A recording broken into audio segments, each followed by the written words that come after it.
តោះសូមគោរពជំរាបសួរពុកម៉ែបងប្អូនថ្ងៃនេះមកជួបជាមួយបងប្អូនទៀតហើយថ្ងៃនេះយកសាច់រឿងប្អូនស្រីនេះមកនិយាយម្ដងប្អូនស្រីនេះមានអាយុត្រឹមតែ19ឆ្នាំទេបងប្អូនហើយប្អូនស្រីនេះគាត់នៅរៀនណាតែមុននឹងចូលសាច់រឿងក្មួយស្រីនេះក៏សូមជម្រាបសួរទៅពុកម៉ែបងប្អូនយ៉ាងម៉េចដែរពុកម៉ែបងប្អូនសុខសប្បាយអត់រីឯ admin សុខសប្បាយទេហើយអ្នកតាមដាន channel admin ជួយ subscribe channel admin ម្នាក់មួយផងហើយ comment មកលេង admin ផងសនុក admin ឆ្លើយតបណាកុំឲ្យអបសក់ពេកពុកម៉ែបងប្អូនអបសក់បានពុកម៉ែបងប្អូន comment មកលេងមកបានឆ្លើយតបទៅបាត់ការអបសក់ដែរណាតបបែរមកសាច់រឿងក្មួយស្រីនេះវិញក្មួយស្រីនេះគាត់មានអាយុ19ឆ្នាំហ្នឹងហើយ19ឆ្នាំហើយក្មួយស្រីនេះគាត់នៅសិក្សាទេបងប្អូនតែម្ដាយរបស់គាត់បង្ខំឲ្យគាត់យកស្វាមីដោយសារតែក្មួយស្រីនេះគាត់មានសម្រស់ស្រស់ស្អាតហើយគាត់នៅដូចថានៅក្មេងនៅឡើយណាគាត់មិនទាន់គិតណាគាត់ខំប្រឹងតែសិក្សារបស់គាត់ណាអញ្ចឹងក្មួយសេនីនឹងឲ្យតែគេមកដូចថាមកញ៉ែមកញងអីតែងតែជេរតែងតែបន្តិចថាឲ្យហើយអូយម្ដាយរបស់គាត់ហ្នឹងគាត់ឃើញដូចថាអ្នកសកក្មួយស្រីនេះហ្នឹងគេរៀបការអស់ហើយនៅសល់តែក្មួយស្រីនេះតែម្នាក់ឯងមកភូមិហើយក្មួយស្រីនេះរស់នៅខាងកំពង់ចាមគេល្បីណាបងប្អូនគេល្បីថាទៅខាងនោះសម្រស់គាត់ស្អាតណាឲ្យតែអ្នករស់នៅខាងកំពង់ចាមណាអញ្ចឹងក្មួយស្រីនេះគាត់បាននិយាយថាគាត់នឹងឲ្យតែបរោះក្មេងសកគាត់ល្បាក់គាត់ហ្នឹងណាមកសួរនាំគាត់ក៏ថាដូចគ្មានអារម្មណ៍ទៅលើបរោះក្មេងហ្នឹងទេចំតុងសកគាត់ហ្នឹងណាហើយក្មួយស្រីនេះហ្នឹងគាត់ថា5ម្ដាយរបស់គាត់គាត់ថាគាត់មិនសម្លាញ់គាត់មិនស្រឡាញ់ទេបរោះក្មេងហើយឲ្យតែបរោះចាស់មកសួរនាំគាត់នឹងយកគាត់និយាយអញ្ចឹងប្រាប់ទៅម្ដាយរបស់គាត់ណាគាត់ថាគាត់អត់ស្រឡាញ់អត់ពេញចិត្តបរោះក្មេងអញ្ចឹងក្មួយស្រីនេះនឹងម្ដាយបន្ទោសគាត់ថាម្ដាយបន្ទោសគាត់នឹងរាល់ថ្ងៃពេលខ្លះទៅគាត់ធុញនឹងម្ដាយរបស់គាត់បន្ទោសគាត់ដូចថាចេញពីផ្ទះដើរលេងទៅនោះបាត់តែពេលចេញដើរលេងហ្នឹងពុកម៉ែបងប្អូនសម្រស់ក្មួយនេះហ្នឹងក៏ស្អាតអ្នកដូចថាស្ទៀវតាមផ្លូវគេឃើញទៅគេញ៉ែគេញងទៅក្មួយស្រីនេះនឹងថាឲ្យតែមកដឹងតែគាត់ជេរហើយមិនបាច់ចាំមកគៀកគាត់ទេអូរីឯពូម៉ាក់របស់គាត់ក៏ថាពូម៉ាក់របស់គាត់ហ្នឹងសម្រស់មិនណយទេហើយអញ្ចឹងគាត់ដើរលេងតែពីរអ្នកពូម៉ាក់របស់គាត់ហ្នឹងពីអ្នកពូម៉ាក់គាត់ហ្នឹងអញ្ចឹងគាត់ឲ្យអ្នកខាងញ៉ែញងនឹងមកញ៉ែតែពូម៉ាក់របស់គាត់អូយម្ដាយគាត់ឲ្យតែឃើញមុខថាឲ្យស្ដីឲ្យហើយដេកក៏យកហៅអ្នកស្រឡាញ់ប្តីចាស់អីអញ្ចឹងទៅតែធ្វើម៉េចចំណូលចិត្តទៅខាងអញ្ចឹងណាចំណូលចិត្តទៅខាងបរោះចាស់ណាបរោះក្មេងអែអស់ហើយក្មួយស្រីនេះអើយអញ្ចឹងក្មួយស្រីនេះក៏បាននិយាយថាឲ្យតែបរោះជាងចំណាស់មកចូលចែកចៅគាត់នឹងយកគាត់ប្រាប់ទៅម្ដាយរបស់គាត់ណាអញ្ចឹងម្ដាយរបស់គាត់តែងតែនិយាយពីមួយទៅមួយណាដូចថាចាញ់ចិត្តកូនណាចាញ់ចិត្តកូនឲ្យកូននឹងបានប្តីចាស់ណាដូចថាប្តីចាស់ចេះថ្នម để chặt chết nó bên chẳng mà đai được bọc quạt nó che tay này dây từ môi bị mọt môi á nè cô lư đó là lục ta mà nè lục ta à chú hà chiêng châu học ấy châu học băm á nè châu học băm hỏi chẳng à lục ta nó có ban lử hồi lục ta nó có mì mai tại sao tay phèn để dìa bọc quạt nó lia chạ lục môn quạt bạt hỏi chẳng quạt luôn nơi tại anh đi ai côn lục bao lục ta nó của tới phơi ca nơi Phnom Penh nhỏ hay lục ta nó quạt luôn nơi khang ở Siem Reap nó tê bằng mang ôn Siem Reap ngọc pông trà mất nè ngài kia đấy chắc là lục ta nó còn lư tha ở mùi sợi ní nó rồi tay đôi tha bổ rõ cháp còn giờ thôi chỉ xóa mày giờ thôi chỉ ở đây rồi còn chắc là lục ta nó lư mà đôn hai chỉ pi đốn lục ta nó đôi tha chỉ mà sườn mà xua nòm mà mưa mùi sợi nâng ta rút riêng chẳng mạch đáy bàn ở râu tài ở bộ rồi chấm ná nè còn tại mọc khơi bị mùi sợi ni lục ta này có tha bạn chất lên trong từ sau cầm nát bọc quạt với nhau lên ở trong từ sau cầm nát khang Siem Reap với nhé này đọc bê chẳng là mọc khơi ấy hơi đăng tét đăng ngầm bon hơi lục ta của bàn từ sau cầm nát bọc quạt với nhé này lục ta tha đài bữa cả nó lịch vịch lui tới chun thay tật đỏ tật ấy rồi mà lục ta đi tha bài pi và pôn dù đáy na bông mang bọn chân tròn rêu đầy cù thầm ấy nè thôi lục ta này dây tha một đọp tè vinh quạt tê cục cồn lùm ốc cồn bông mang bọn ôi tờ đôi thà cồn quạt thừa cà tờ nê tờ ngày sau ngày tật ấy nè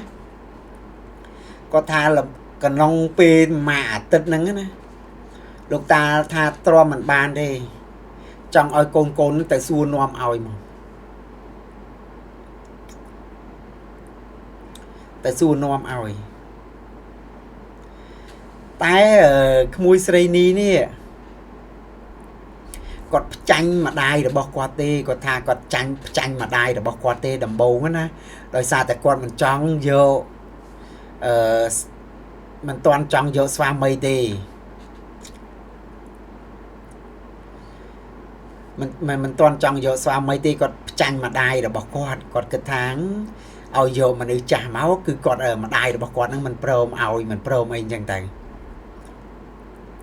đọc bề nè ấy lấy chụp là bọc bứt ấy chụp là bọc bứt ấy lúc ta có trâu xua nóm đi thà ngày xa gạt tết hỏi nè đọc bề là hỏi lúc ta đang trâu xua nóm ở mùi sợi ni nè đời xa ta sầm róc mùi sợi ni nó cô sọc xa đây bột mai bông ồn từ xua nóm nằm bông á nè lúc ta cọp chặt mùi sợi ni nè hỏi giờ mà đai được bọc quạt nè cục chanh từ cồn vinh để thả khơi nước ta đang màu xua nòm hỏi cục chanh từ cồn vinh thà chẳng mấy đá cồn ấy lớn nè bộ rọc mê nhé kia mọc xua tràn đòn hỏi cồn mình giờ ấy lớn pa trong bộ rọc bứt đấy đại côn xoay rớp nè lấy bán đôi bầm nôn bọc côn hai chẳng cái nào cũng mang bốn còn chết còn để thà còn chết tại hiến nó mùi sợi ní là bọc bứt nơi miết này chẳng là lúc ta còn trâu trái chữ cục đôi thà vô chất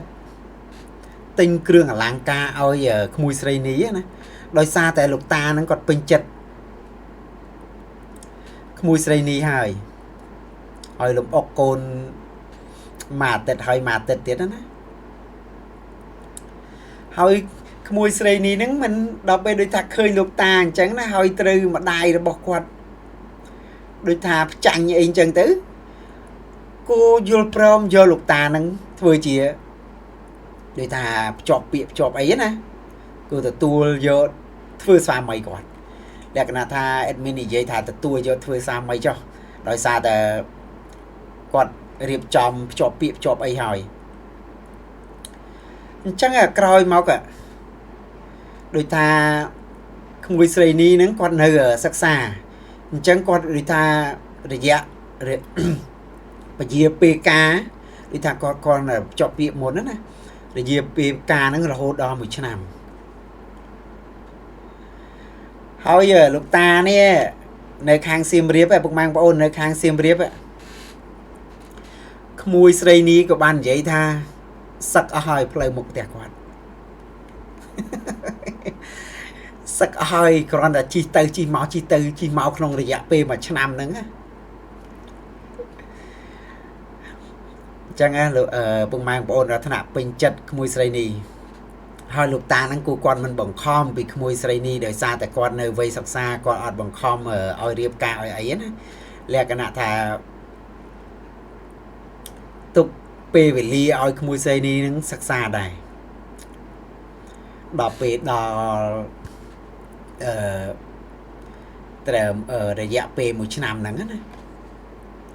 ដល់រយៈពេល1ឆ្នាំហ្នឹងក្មួយស្រីនេះក៏ដល់ពេលវេលារៀបការអញ្ចឹងលោកតាគាត់ថាលឺដល់ពេលវេលាហ្នឹងអូពុកម៉ែបងប្អូនអូសប្បាយចិត្តព្រោះចាំពេលវេលាហ្នឹងវាយូរមកហើយណាអញ្ចឹងរៀបការអីអញ្ចឹងណាតាមប្រពៃណីខ្មែរយើង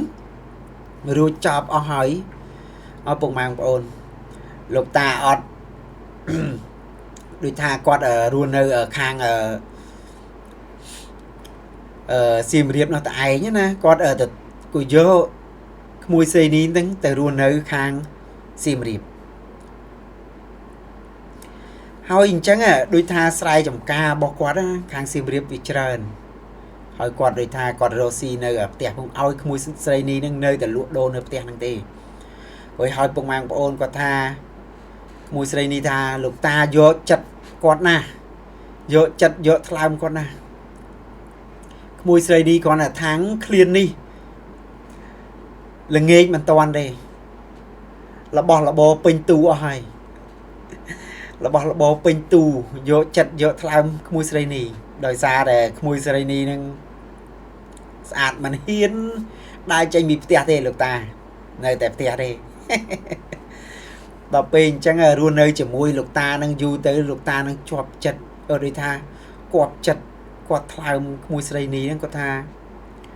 គាត់នឹងក៏មានចិត្តស្រឡាញ់ទៅលោកតានឹងខ្លាំងដែរ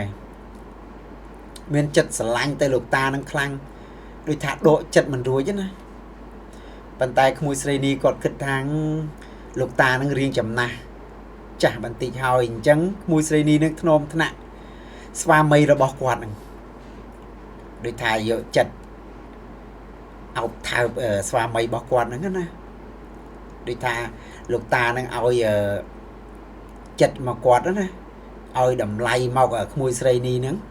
ក្មួយស្រីនេះហ្នឹងគូគាត់ដូចថាយកចិត្តយកថ្លើមទៅលោកតានឹងវិញដែរហើយគាត់ថាគាត់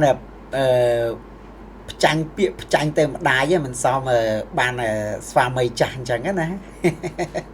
អានឹងលក្ខណៈថាសំណាងរបស់គាត់ដែរបានប្តីចាស់មែនតែប្តីចាស់ចេះថ្នាក់ចេះថ្នមណាអញ្ចឹងក្មួយស្រីនេះក៏បានរស់នៅជាមួយលោកតានឹងដល់សប្តាហ៍ថ្ងៃហ្នឹងគាត់ថារស់នៅជាមួយលោកតានឹងដល់សប្តាហ៍ថ្ងៃហ្នឹងគាត់ថាការជាមួយលោកតានឹង10អូច្រឡំស្មានទៅលោកតាអធិស្ឋាន5ឆ្នាំហើយគាត់ថាលោកតានឹងគប់ចិត្តរហូតដល់5ឆ្នាំអត់មានឮពាក្យធំពាក្យតូចដាក់ក្មួយស្រីនេះនឹងទេដល់ពេលថ្ងៃមួយពុកម៉ែបងប្អូន ក្មួយស្រីនេះនឹងនៅជាមួយលោកតាយូរដូចថាក៏មានកូនរយៈពេល1ខួបបានតែក្មួយស្រីនេះនឹងទៅលេងម្ដាយរបស់គាត់នៅខាងកំពង់ចាមមកទៅលេងម្ដាយរបស់គាត់ខាងកំពង់ចាមហ្នឹងគ្រាន់តែដល់ភ្លាមពុកម៉ែបងប្អូនម្ដាយរបស់គាត់ហ្នឹងផ្ចាញ់ណាថាយ៉ាងម៉េចដែរកូនចាស់នឹងចាស់ថ្នមអត់ចាស់នឹងចាស់ថ្នមអត់គាត់អត់ដឹងណាគាត់ម្ដាយរបស់គាត់នៅខាងកំពង់ចាមហ្នឹងរីឯគាត់រៀបការហើយគាត់ទៅរស់នៅខាងសៀមរាបឯណោះអញ្ចឹងគ្រាន់តែមកដល់ភ្លាមម្ដាយរបស់គាត់ផ្ចាញ់តើតែបានកូន1ខួបហើយបានគាត់មកលេងម្ដាយរបស់គាត់ណាមកគាត់មកដល់ភ្លាមផ្ចាញ់ហ្នឹងគាត់ដើរមកដល់ចដាផ្ទះណាផ្ចាញ់ភ្លាមមកអញ្ចឹងគាត់ក៏ផ្ចាញ់ទៅម្ដាយថាម៉ែឯងមើលទៅចាស់ខ្ញុំយកចាស់អញ្ចឹងចាស់ចេះធ្នមចេះថ្នាក់អញ្ចឹងណាគាត់ផ្ចាញ់ម្ដាយរបស់គាត់ទៅវិញអញ្ចឹងទៅហើយក្មួយស្រីនេះថាគាត់រស់នៅជាមួយស្វាមីរបស់គាត់នឹងចាស់បន្តិចមែនតែម្ចាស់ថ្នាក់ថ្នាក់ធ្នមគាត់រស់នៅមួយជីវិតហើយគាត់និយាយអញ្ចឹងណាហើយសាច់រឿងក្មួយស្រីនេះក៏បានគាត់បានចែកម្លែកមកតែប៉ុណ្្នឹងដែរហើយបើប្អូន admin និយាយទៅមានពាក្យលើលួសខ្វះខាតក៏សូមអធិស្ឋានមកលើ admin ផងថ្ងៃស្អែក admin នាំយកសាច់រឿងពុកម៉ែបងប្អូនដែលចែកម្លែកមកនិយាយចែកជូនពុកម៉ែឲ្យបានដឹងបានស្ដាប់គ្រប់គ្នាហើយអ្នកតាមដាន channel admin ជួយ subscribe channel ប្អូនម្នាក់មួយផងហើយ comment មកលេងផងសូមអរគុណសូមជម្រាបលា